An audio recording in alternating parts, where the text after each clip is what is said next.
I'm Professor Green. It's a cold December night in Manchester, and a large crowd has gathered at this soup kitchen. How many people are you feeding? Over 150.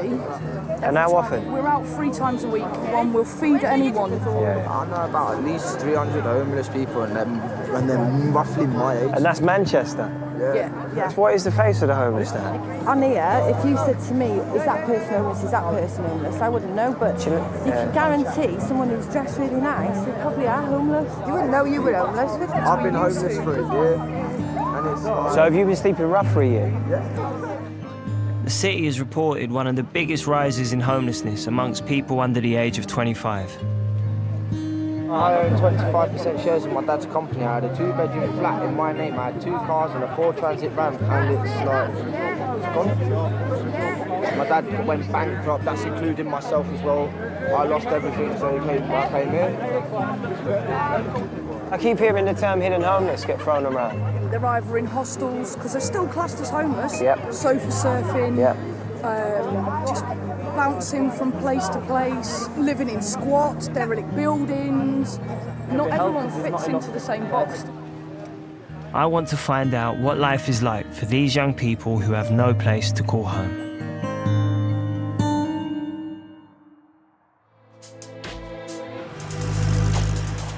I want to understand just how big the problem is, starting in Manchester.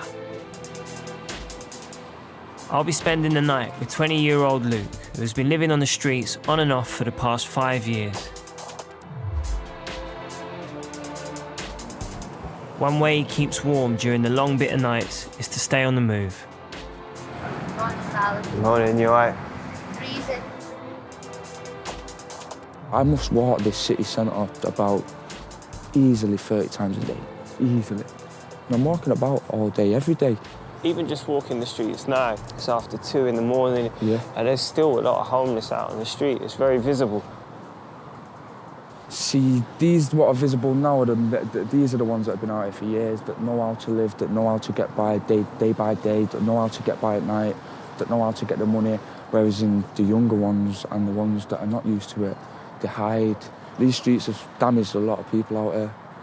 Like, people who I've met out here, so kind-hearted, it's unbelievable, and now they're just a total different person. 10 days ago, Luke was released from prison after handling stolen goods. With nowhere else to go, he's now sleeping rough. It's a cycle he's been caught up in for years. What led to this? It was the people who was getting about with the crowd that got in with. Once I got to 14, I was hanging about with the 28-year-olds and the 30-year-olds. I started doing the harder drugs at weekends. I was running away from home a lot just because I wanted to be with them people. It must have been hard for Mum. Oh, of course it was. The police were taking me back every weekend. As soon as the police had let me go, they were out of the car, I'd be off again, do you know what I mean? By 15, Luke left his mum's for good and moved in with a local drug dealer. Were you selling drugs? I was doing all kinds, grafting cars, selling drugs, selling weed, selling sniff. I was quite big in it, and then it all just went to pot. Luke was made homeless when his mate was put away for selling Class A's. Half of all homeless people first take to the streets under the age of 21. Many don't know where to get help and will end up sleeping rough.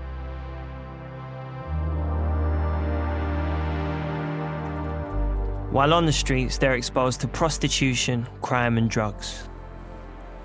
All right, Andy. What are you skinning up? So what is it? I'm a spicer, me, bro. Big ol' highs. Spice is the name of the legal high marketed as synthetic cannabis. Although cheap, some brands are as potent and addictive as heroin. I've heard a lot about Spice, and nothing I've heard about it's been good. I've been on it for 4 years, and it is all bad. All bad. I'm not gonna lie to you. Have you been Steven, out? Wi-Fi over? Yeah, sorry. Wi-Fi over? Mate, you got to do what you got to do, mate. What's up, Andy?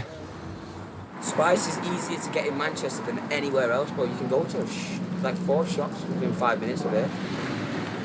It's not nice, but you have to find your coping mechanisms. I'm starting to shake now because I've not had a spliff. Yeah.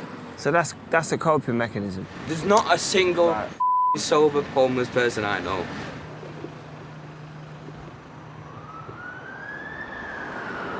Luke's off his nut.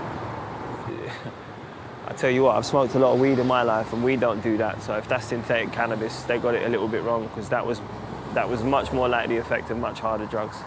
It was like watching someone slip out on heroin. You all right, Luke? You all right, bro? I was worried about you for a minute, mate.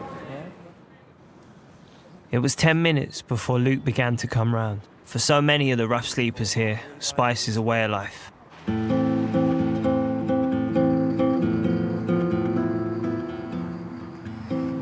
Yeah, it is open.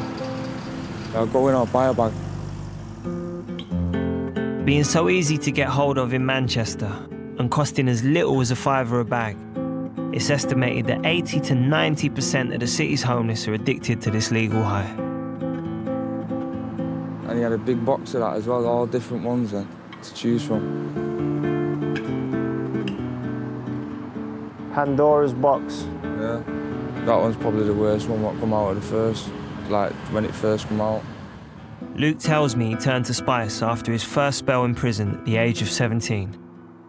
It's that blockage of the past and the beatings and the trauma sides of things, because I'm not going to lie, the first time ever in custody, it broke me. My pad mate battered me. So what sort of stuff was happening? I got punched up, I got sliced, woke up to him suffocating me with a pillow, slamming me hands in the windows, pulling me off my bed while I'm asleep. All kinds of stuff, like stuff you wouldn't even imagine. Luke was scared and alone, and the first person he turned to was his mum. My mum didn't know I was in there. I rang her, and she knew straight away in my voice, and I just broke down to her on the phone. I just said, I've been assaulted, that's all I said. And she just said, oh no, she knew straight away. My mum knows me, innit? She knows when something's up. So she still really cares? Oh, she cares so much. And now I think back at it, I think, wow, why have I put my mum through that? All she's tried to do is keep me safe from this. That's all she's tried to keep me do. Then I just put myself right in the middle of it. Mothers are always right, man. Just wish I would have listened to her. Yeah. That's all I needed to do. And I know I wouldn't be in this situation now. There are going to be people who are going to throw things at the television and go, why don't you go home? Of course, I know what you're saying. It's not as easy as that though. When you've been through some shit that I've been through, it's not as easy just to go home like that.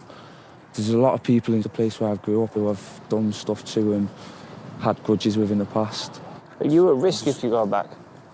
I will be, yeah. They all know my mum, so the family get grief and bother as well. So like that's why I'd just stay out of the way. Let my mum stay safe and just do what she's doing. She's all right, all she is. Luke's a sweet kid. You know, he's not gone into detail about what happened. Maybe he's owed people money, maybe he stiffed people. You know, we can wonder what we want. He's saying he doesn't want to go home because he's worried about his mother's well-being. You know, he doesn't want to take trouble to her door, and I can understand that. There was a time when I moved out of my nan's because of it, because I never wanted to bring trouble to her door, so I understand that and I respect it.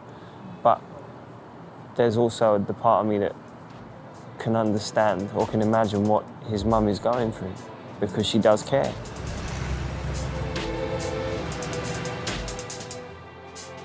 Like Luke, over a third of young homeless people leave home before their 15th birthday.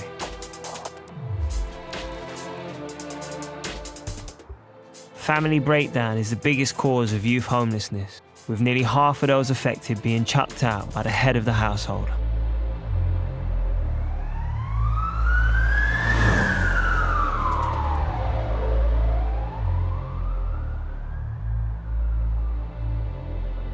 After all night on the streets, the cold begins to bite. It's 6 a.m. and Luke takes me to one of the few places he can keep warm. This is where you see most of the homeless people.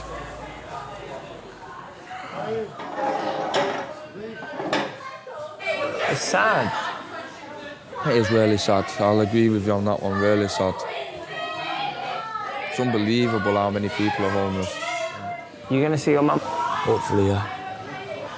She keeps on telling me to come and visit, but obviously she don't like me on this shit, man. She told me if I'm on this shit, she's finished. And it's just... But that's her way of trying to get you off it. I don't know, maybe, yeah. It's horrible. I wish I never even touched it, Stephen, I swear down. I wish I never touched it in my life. But if it weren't that, would it be something else? Exactly.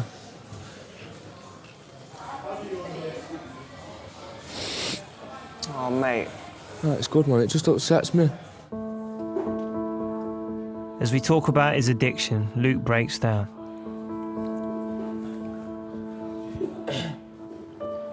Do you know what? It upsets me because I've known you for a very short amount of time. And I get no bad vibes from you. You seem like a good kid.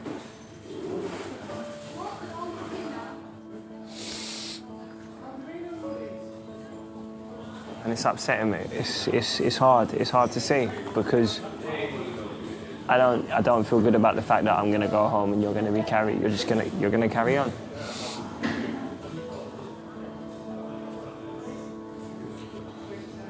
Yeah, but that's your life, man. You gotta do what you gotta do, do you know what I mean? So Yeah. other people have gotta do what they gotta do. Should we go for a wander? I'll walk you back to where are you sleeping? Trying to think. Market Street or somewhere, just where people are. It's a really sad reality. It's one thing to walk past someone and have a passing thought. Who are they? Where do they come from? How have they ended up there? But it's another thing when you're starting to meet these people and talk to these people. They become human again. I'm shocked at how many people I've seen living on the streets in just one night. Want a spliff? God bless. And I want to know what's being done to help them.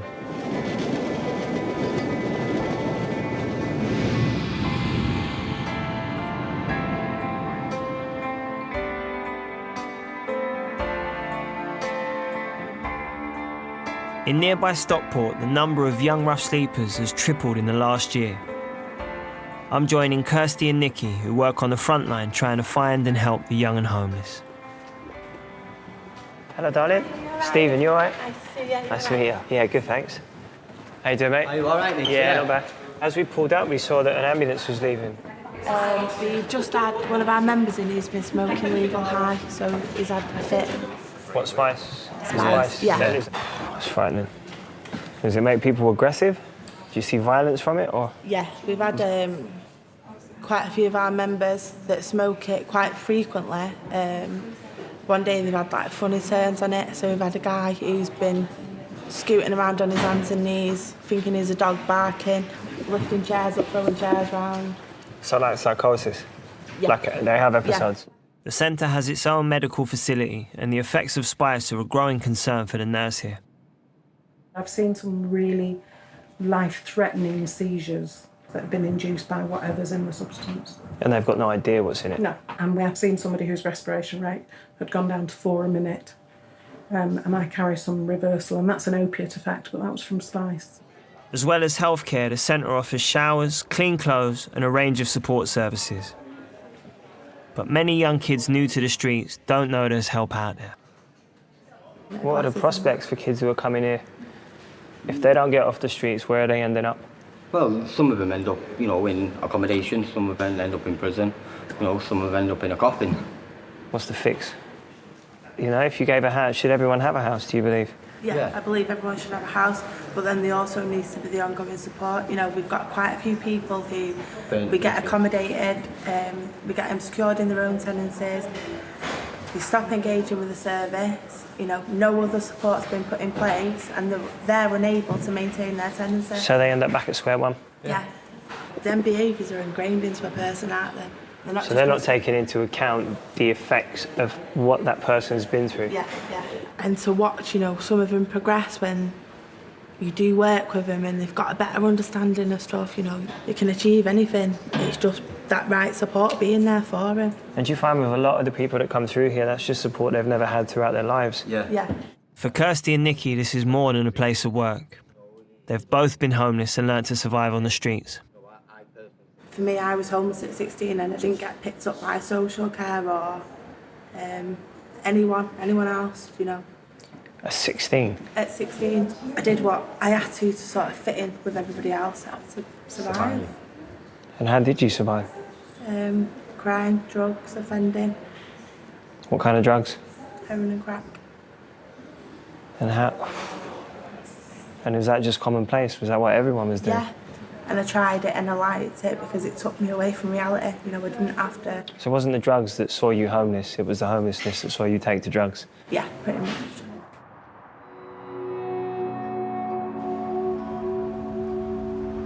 Part of Kirsty and Nikki's work involves going out and checking on the known rough sleepers in the area. They take me to a popular camp under a shopping centre car park. Although there's no one around, there are signs that people are living here. A tent up there as well. It's not just syringes and tin cans and empty packets of cigarettes, hairbrushes, picture of Michael Jackson. It's the little pieces of normality which people were clinging on to. Can you imagine the desperation? That's their connection with what was civilization, you know, but yet they're completely excluded from that way of life. It's just heartbreaking.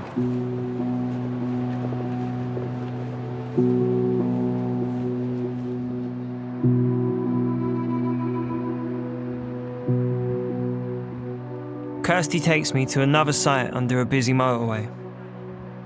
For 6 months of her life, this was where she lived. So over in this corner here was just cardboard on the floor, loads of bags, like sleeping bags, quilts.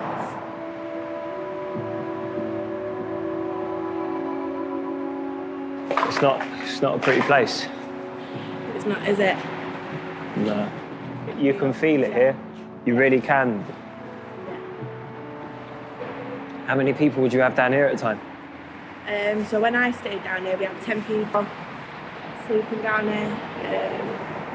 The sad reality is, you know, over half of those people are no longer with us now.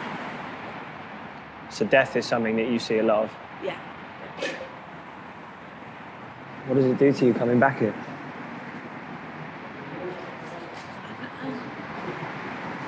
I think it's processing what's actually happened, because how I am today is not how I was then, you know.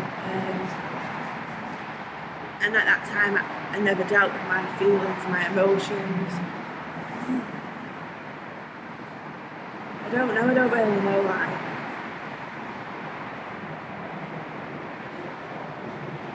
You just have to try and block it out. You don't.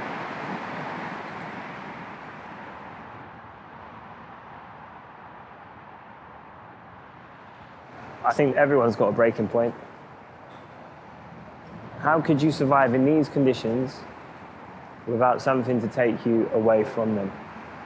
I'd use drugs. I'd do anything to block out what was going on around me. At a point, even the strongest person will give up. What's really shocking is that many people living on the streets aren't counted as homeless. You have to be lying down in your sleeping bag to be an official statistic. Sitting up doesn't count as rough sleeping, so the number is probably even higher. And that's not the end of the story. There are 38,500 hidden homeless people living in hostels, B&Bs and sofa surfing around the country. But over the past 5 years, the number of available hostel beds has dropped by 12%, whilst the demand has soared by nearly 40%.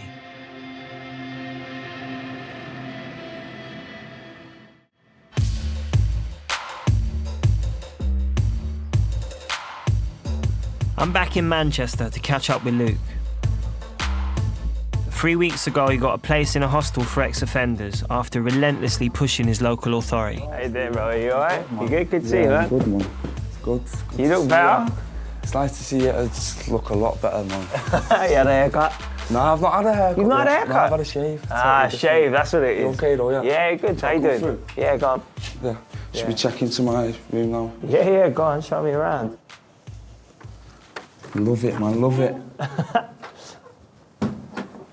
This is my little chill-out zone, where I just come and zone out and do my own thing. How was the first night in here? Amazing. Couldn't have asked for a better night's sleep. Nah. Loved it.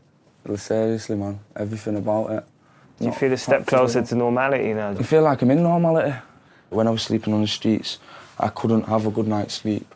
I would always be sleeping with one eye like twitching, or I'd be smoking to make sure that I'm half awake when someone does touch me or walk past me. Has this helped with your anxiety then? Not having those worries, being able to shut your eyes and not worry about God knows what? I know that I'm safe. It's great, man. I can think, I can do things through the day. Luke has been in hostels twice before, but wasn't able to stick it out. This time he's determined to make it work. What about your mum? Have you spoken to her? I've not spoken to my mum.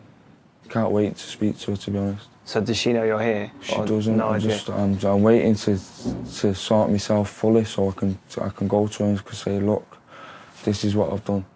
Got to do it for her now. Show her instead of say to her this time and just all fake promises. Luke has an initial 6-month placement here, in which time he'll get the support he needs to turn his life around. Last time I saw you, you were smoking expires. Yeah. What's going on with that? I'm not going to lie to you, I'm still dabbling with it, dibbling and dabbling, but as you can tell, I'm not smoking it like I was. How often are you smoking? Sometimes I'm going a night without smoking it. But it's different, like how I'm waking up in puddles of sweat. But I'm like, my anxiety kicks in the morning when I've not had one. Like, totally kicks in. Just before you come, I puked up. And that's because I've not had one this morning. And I had to have one just before you come in. And that's levelled me off a bit. The hostel has set up drugs counselling to help Luke conquer his addiction. But sharing a hostel with 38 other ex-offenders and drug users isn't easy, as centre manager Jackie explains. We have quite a few which have committed offences while under the influence of alcohol, and we manage that risk to make sure that the staff team and the other customers that live in here are safe, and we'll breathalyse them twice a day, which is part of their support. They agree to that, and they have to have a 0 reading, not allowed to drink alcohol at all if they're on a no drink rule. Okay. Spice is something that keeps coming up over and over. It's totally not allowed on the project, and if you are using spice, part of your support is that you'll link in with the drugs team. If it's found on the project, it'll be treated with the same as any other drug. And would that result in someone being kicked out? It could do, yeah. We have a warning procedure here, so they do have quite a lot of chances. We don't just make people homeless if we can help it. We don't ask people to leave. But the biggest challenge Jackie faces is keeping the residents off the streets. We do find that we do have quite a lot of customers coming back round that have lived here previously. So your doors are open to people who have been here before? Of course they are, yeah. Even people that we have rehoused into their own accommodation, for whatever reason they've lost their accommodation, yes, they come back round in the system. I've had some that have been here 3 or 4 times, yeah. 4 times? Yeah. So how do you break the cycle? I don't know how you break the cycle. $1 million question. Come on, Jackie, tell me the answer. I don't know how we can break the cycle. Again, they've got to be ready to accept support. Do you think that with some people just too much has happened? Probably so, yeah, and maybe there's not enough help out there for them because some of the issues are quite deep-rooted, and maybe as they're being supported, it's only touching the surface. So when they go onto their own accommodation, they're sat there again on their own and their issues rise again, so yeah, it is quite deep-rooted issues. Luke paints a really rosy picture of this hostel, and I can understand why. In comparison to the conditions that he's been living in, they're night and day. You know, he has a little bit of security here. It still doesn't feel like the safest place. It feels like there's tension in the air.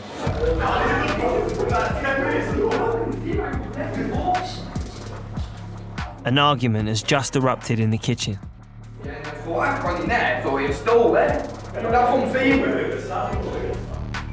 Luke's milk and sugar is missing. He's now cooling off with a cigarette.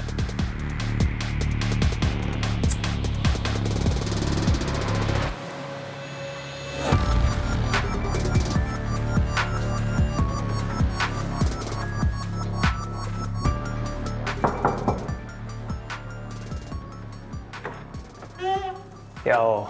You know what? What happened to you, mate? Just people downstairs, whoever it was. No, I saw you switch, bro. Door got slammed and then you disappeared. Can't leave nothing about, man. It's doing me in. it's not even a fact of leaving milk or sugar about, is it really? It's just a matter of not being able to go back to where I put it. It's a principle, yeah. Do you know what I mean? Like, that's the reality of this place. But then you got to be careful, because them situations will be what leads you into a situation where you end up getting kicked out because someone takes your milk, you beat them up, or... That's why I just like to come up. But if a pint of milk and a bit of sugar can cause that to happen, then you got to be able to control your reactions as well. I know I need to, but it's a matter of not having a spliff and everything. That's what I was going to say, is it man. just that you ain't had no spice? Everything rolls in one, do you know what I mean? Like, what has to happen for you to be able to get off it? Like, how severe does it have to be, or is there anything? I don't know. Or are you just going to accept that as life? Nah, it can't happen. Can't stay here where things get taken, man. It's doing me head in. Go down to town, I need to grab some more spice. Got none.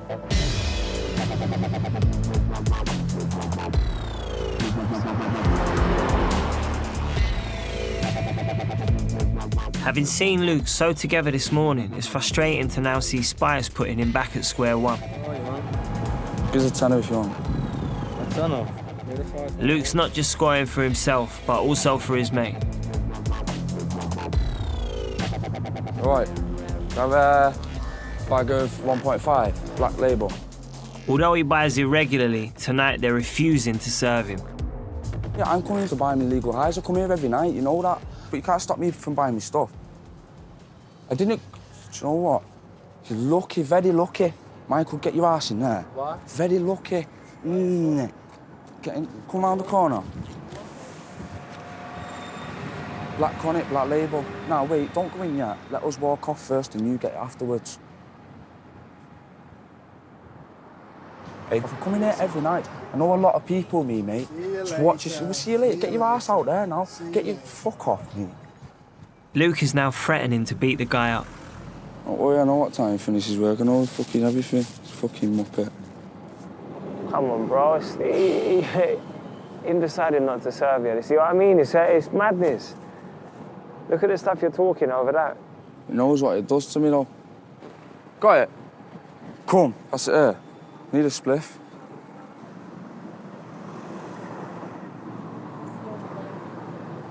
So this is every night, Luke?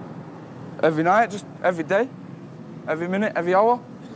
Just getting about in town, it's like we do. Like, I know a lot of the hustlers around here. This is the same shit you were up to when you were on the street, though, bro. Yeah, but I wouldn't be getting about in just one set of clothing, because I'd know that I'd need another 5 sets for when I'm wet later. So I'd be getting about with clothes underneath me, plus bags on top of me, but I'm not getting about with nothing now, as you can see. I don't need to. I've already spent time with Luke on Spice, but tonight he's a totally different person.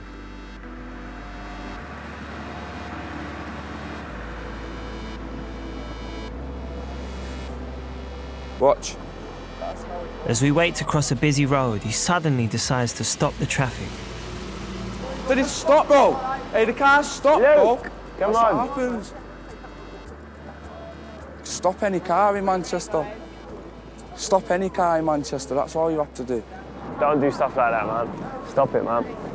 That's why I do things like that, so people notice me. Yeah, bro, come on, Yeah, that's just see- stupidness. Yeah, but see what they used to... Bro, Nah, I can't hear that, yeah, bro. but Stephen, see what he used to laugh at me for outside the town hall? For standing there and saying nothing. So do you know what I do now? I get up loud and say... Yeah, but bro, that's not gonna... Clear, loud and clear.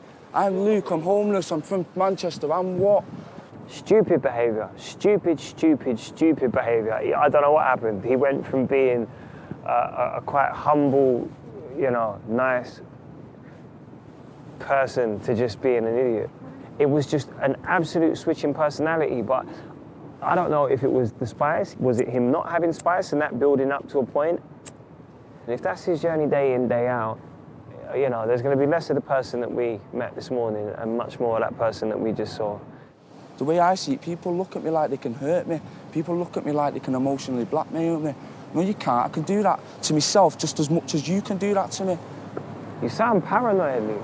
I am paranoid and fucked, but this is what's made me like this. Town, sleeping next to people who you can't trust, who will stab you in the back with a knife the minute that you turn. This. Yeah, that, definitely.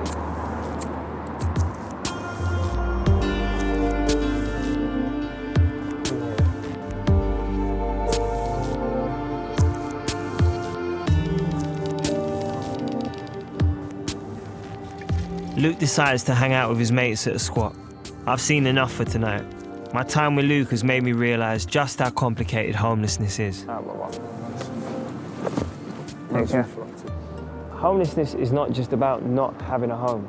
It goes far beyond that. Once people have been on the streets, what it does to them psychologically and who they become and how they become accustomed to living their life doesn't just go away once they're given a home.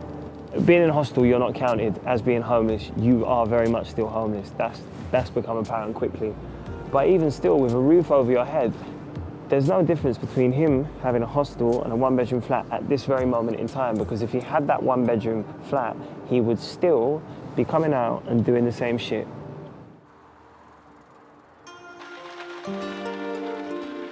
Getting a place in a hostel should mean accessing help to recover from the trauma of sleeping rough.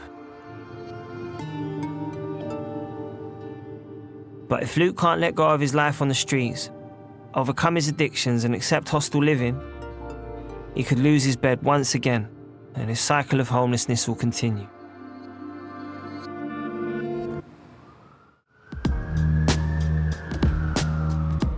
Luke's situation is an example of the vicious circle that many people on the streets find themselves stuck in. In London, there's a project taking a different approach.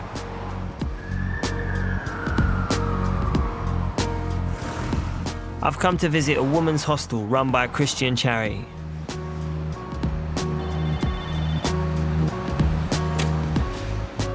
I'm meeting 26-year-old Sakina, who's been in hostel care for 2.5 years.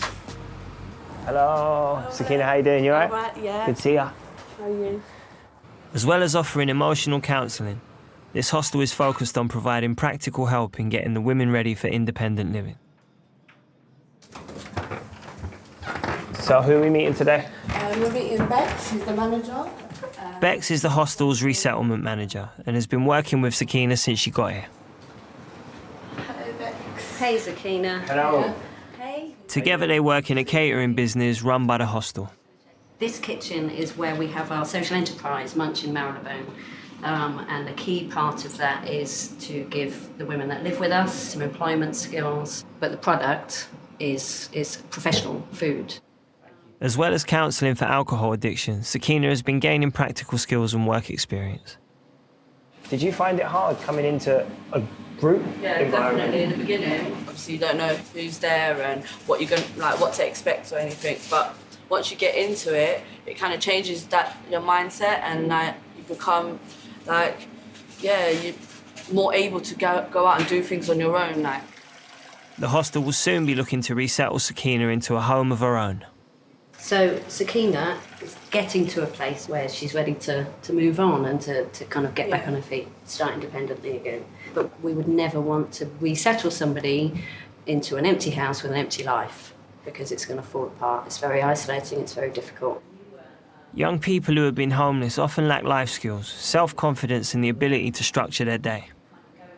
It's about being able to sustain yourself, sustain your life, sustain your tenancy. You need skills, you need confidence, you need life skills, you need employment skills. You need things that are going to give you a sense of worth and the ability to rejoin a community and give back to it.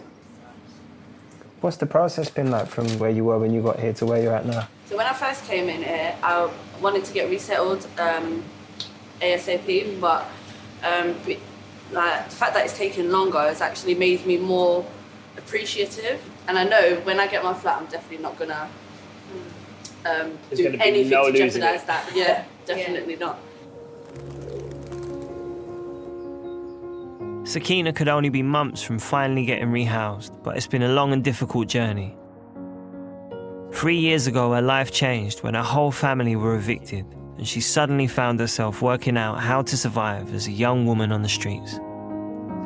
I was just used to get on night buses and just stay on night buses all night. Just had to do it, so I had no choice other than to just go do what I had to do. So then what was the progression? Where did you go from the buses? I kind of got into the wrong crowd of people just so I can... Did that keep a roof over your head? Yeah.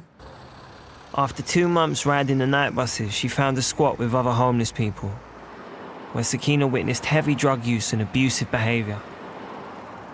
There was a lot of rape going on as well. Like, I was smart enough not to fall for like people's tricks. Like, I was really aware. So a lot of people turn to drugs to cope with that situation.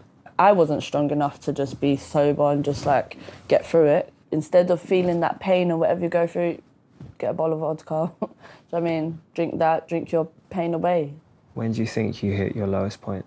It was a lot of times I felt like I don't want to be here no more. So you thought about suicide? Yeah. Quite a few times. You feel like there's no future, like that's it. Like, this is what life is going to be for the rest of your life, so. A young rough sleeper is over 30 times more likely to take their own life. But with support and counselling, Sakina has conquered her alcohol addiction and is learning to work through her emotional trauma. It wasn't until I came into the hostel and like I saw a therapist. She said to me, you can change this, you can turn your life around. Life's not over for you. And it wasn't until she said that made me think, I have to be strong now.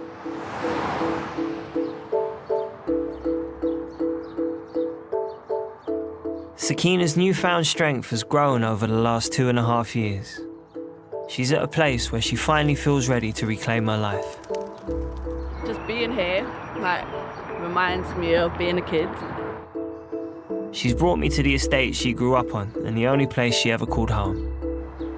We're just gonna go to the shop and call it Jack's. Does the same people run it from when you were little? I think so, we'll find out now. So. Sakina's just showing us around. She said if she was ever 20p short, you always let her off. Yeah, always. Yeah, she always used to let me off. It's nice having that familiarity though, isn't it? This is what is pushing me to get that again. That's all I want. I want this again. This is what I knew for 20 years. The best memories of my life was here. Which one was yours? So it's the third one up, that one there. Yeah. A little bit too hard to jump out the window when you want to escape mum. Yeah, definitely. Sakina lost the security of home and community when the family suddenly found themselves being evicted.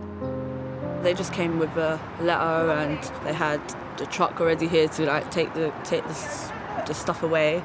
We wasn't prepared for it at all. It was all a bit of a rush. So I just remember everyone just like grabbing all their most important things, the things that they need. Literally from there, my mum, she got housed, but my brothers, they just did their own thing. Like, it split us up as a family. What kind of feelings does it stir up, looking back at it? Just, yeah, sad, because obviously that's what I know, like, that was my home. Sakina is mum to a 4-year-old little girl. In the 3 years since becoming homeless, she's not been able to have her daughter in her care, so she currently lives with her dad, Sakina's ex-partner.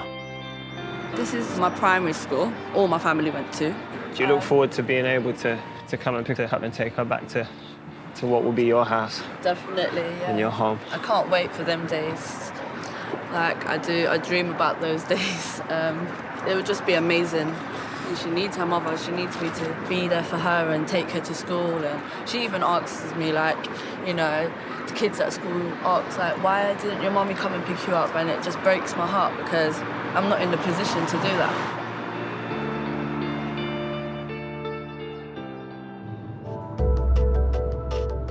The hostel has offered Sakina the stability to see a new life for herself, but for many the future is much less certain. It's estimated there are over 300,000 hidden homeless. These are the people who fall outside government statistics, living in hostels, on the streets, in squats, B&Bs, or being put up on a sofa.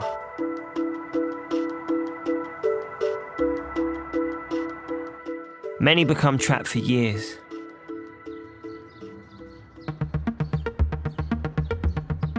I'm off to a part of London I know well.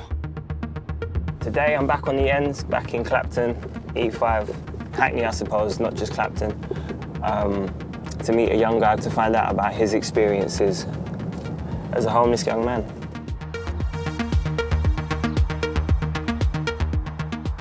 Home's a very important place when you're growing up, when you're an adult. I don't think that ever changes. As a kid, how much of an effect does it have on who you become? A massive one. As I got older, you know, I've had friends stay with me when they've been out of accommodation, go back into hostels, have all their stuff stolen, get beaten up. But it's not really the bricks and mortar that shape you as a person, it's the people you share the home with. Without my nan in my life, I'm not sure what would have happened. I got into enough trouble as it was.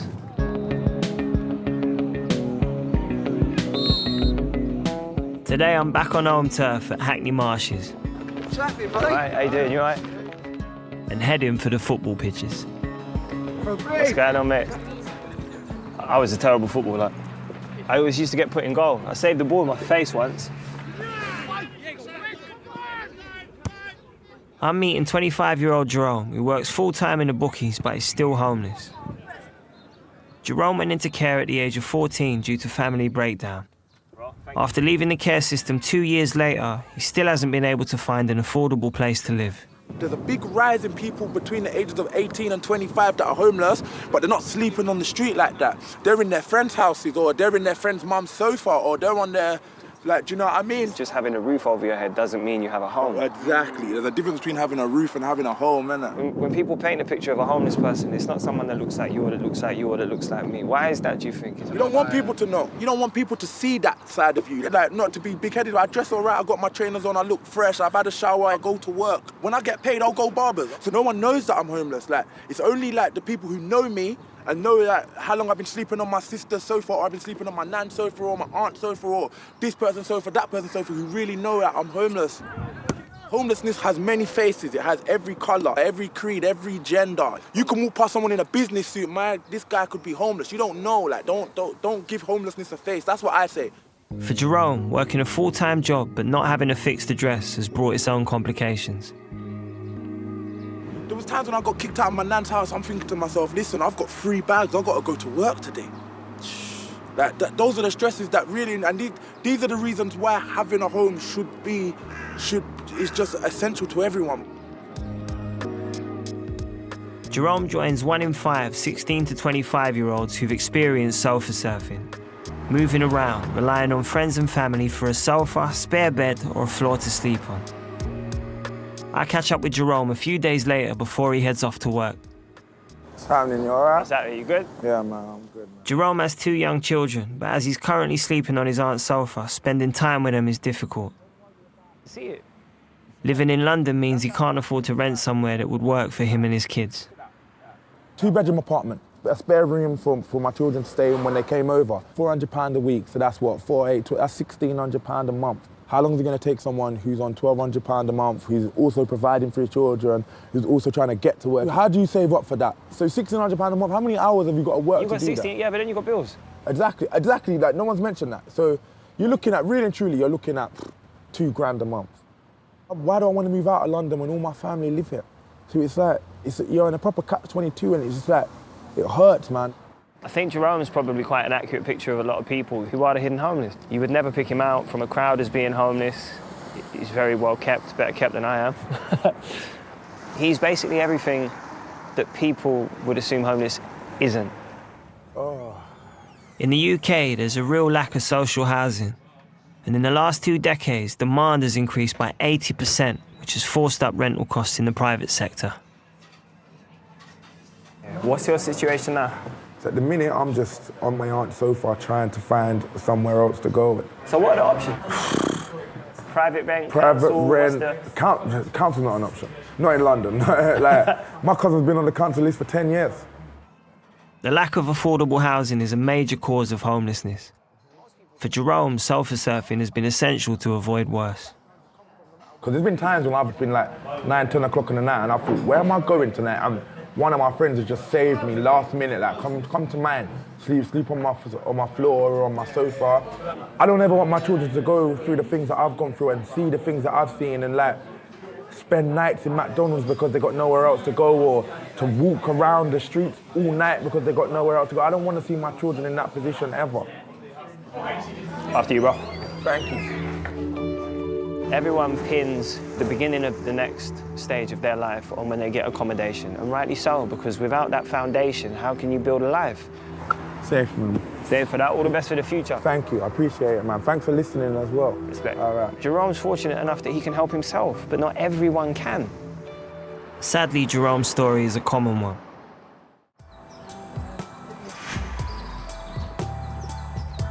Down the road in the borough of Islington, I'm meeting another of the growing number of the UK's hidden homeless.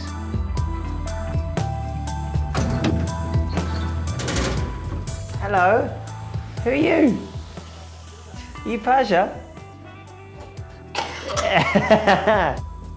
Lauren and her 4-year-old daughter Persia are staying in her friend's spare room after being evicted from her 2-bedroom house.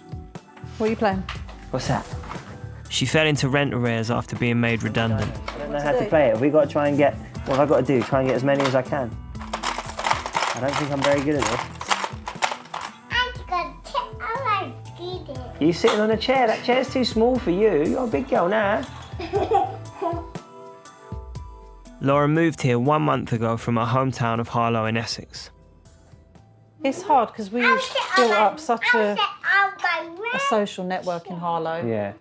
I've got my close friend Rush and her 2 little daughters, and we would see each other every single day. How did Persia find the change? It's a big thing. She's 4 years old. She was born and raised in Harlow. Yeah. But she misses her friends and she misses the old nursery you used to go to. You miss your friends from Harlow?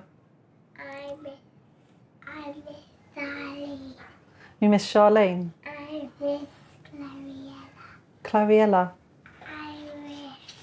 I think she could be going through a long list. She's got a lot of friends. You've got a lot of friends. You're popular.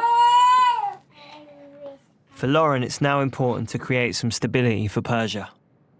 She's just settled into her 2nd school. I don't want to move again and then transition her to a 3rd school. So ideally, I want to settle in this borough, but I still don't know how we're going to do it. This is our room. This is where we condense our life in. I can't count them. She was half a day old when that was taken. And she's already swearing. Yeah, I think that's her outlook.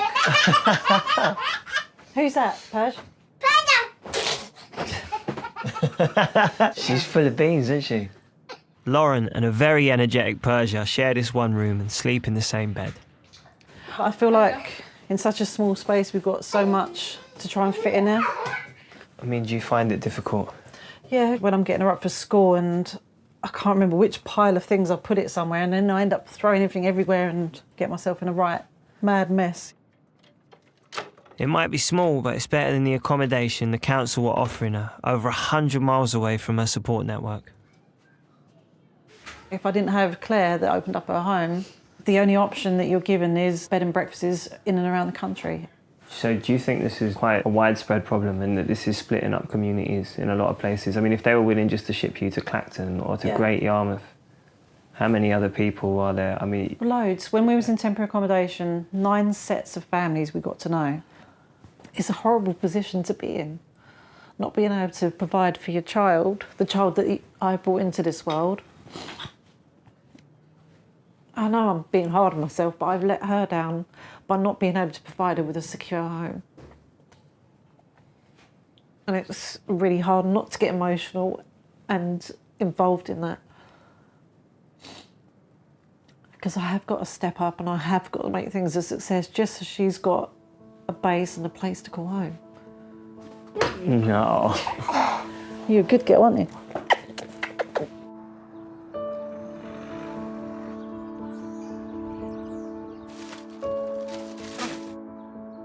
Losing the family home has meant selling off most of their possessions. But it's the more personal things that are the hardest to let go of. So this is the last bit of your stuff? Yeah, the last bit of our lives. I've sold so much. We can't fit it all into one room. My daughter had to do away with a lot of her stuff. Her scooter, a little Hello Kitty pop-up, and me with my vinyl. I'm not going to be able to play that again. Shame to lose that, though. You know, they must relate to a point in your life. For me, that's what a song is. I was heavily into my music. Yeah. Absolutely loved it. 50 Cent in the club. Some of it's really That was his breakthrough, wasn't it? I always find they remind me of moments. Yeah. When you first heard that song, or who you heard that song with, or where you were. No, I love my records and they cost a lot of money at one point, but I can't feed my daughter her memories. Would you consider yourself to be homeless?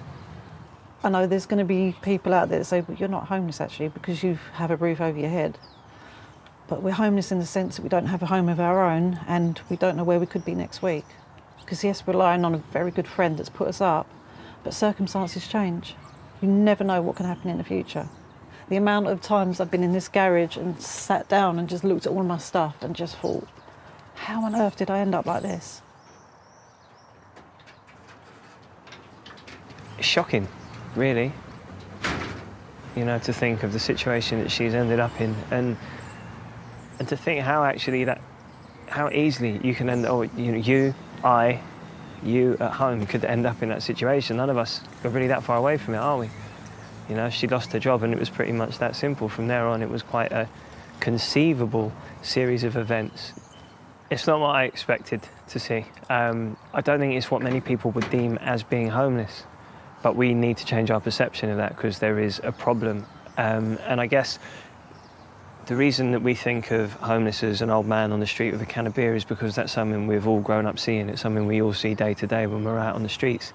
But there is a huge problem, clearly, with people that we don't see. They are virtually invisible.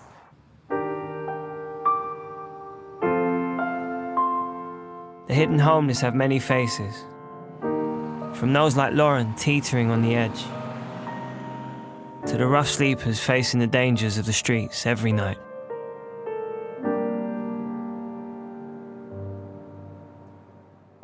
Back in Manchester, there's been some shocking news. One of Luke's friends, Daniel Smith, was killed while sleeping rough. Luke's brought me to some railway arches where they found Daniel's body. I'm worried to find out how Luke's coping. He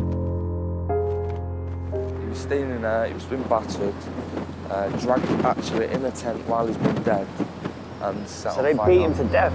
Beat him to death and set him on fire. 23 years of age. Poor kid, 23. And to say it was homeless people who did it in the community, it's not nice, it's sick. We make our way around to the other side of the arches. When we get there, the police have still got the crime scene cordoned off. What a horrible place to die. Makes you shudder, doesn't it? Obviously, they dragged all the stuff out and pulled it to one side. Clothes, sleeping bags, covers. Just what would have been going through his head, you know? It's just I can't fear. I can't even imagine what was going through his head. It's not a death anyone should meet, is it? It must make you think, man. It does, man. I go home every night, I think about it, trust me. I was sat in that exact same room 2 weeks ago. Exact same room to where he was battered. Fuck. Sick, he's sick. You've seen a lot of stuff in your time on the streets. Is this the worst? Our boy's lost his life. Our family's lost his son. I can see Daniel's death has deeply affected Luke. It's the wind, isn't it? Thank you. It's all right. What does the tent signify? I come and stayed here last Friday and Saturday night. I just thought because I'm allowed out 2 nights in my hostel a week, I just thought I'd come and stay here Friday and Saturday night, just paid a bit of respect. It's weird to think though, once the tent's gone, once that's taken down, there'll be nothing left of him now. I suppose it's a reason to not end up back on the streets, isn't it? It is, it's a good enough reason. People are stabbing each other in the backs out here. It shouldn't be happening. Should be looking out for each other out here, not stabbing each other in the backs and killing people. He's a good guy, not a top guy. Does it not make you worried about what could happen to you? Yeah, of course it does. It's not nice, man. It shouldn't be happening. 2 men have been charged with the murder of Daniel Smith. Luke's been off the streets for a month. This could be the wake-up call he needs to keep hold of his hostel place and break the cycle of homelessness before it's too late. I don't know where Luke's going to end up. It's anyone's guess. He's smoking, but he obviously cares to come down and put his tent up for 2 nights when he's got a bed in a hostel. We've spent a couple of days in his life. We don't understand his world and we don't have to live this day in, day out.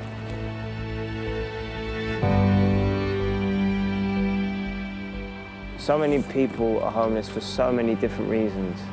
And everyone's case, although there might be consistencies, you know, family breakdown, mental health, drug addiction, everyone's story is slightly different, and the help that people need is different. What I've found is that once you lose the security of having a home, the fight to get it back is incredibly difficult, made worse by the lack of social housing and support. Charities do what they can, but until we recognise the true scale of the problem, often hidden from view, more and more young people will find themselves trapped in these desperate circumstances. Head fuck. It is a proper head fuck. We go back to life now, and this life that for everyone who's on the streets just continues as it does day in, day out. I wouldn't say that I'm leaving this with any more hope than I came into it. I think if anything, less so. The more I understand about homelessness, the more I understand how difficult it is to break that cycle.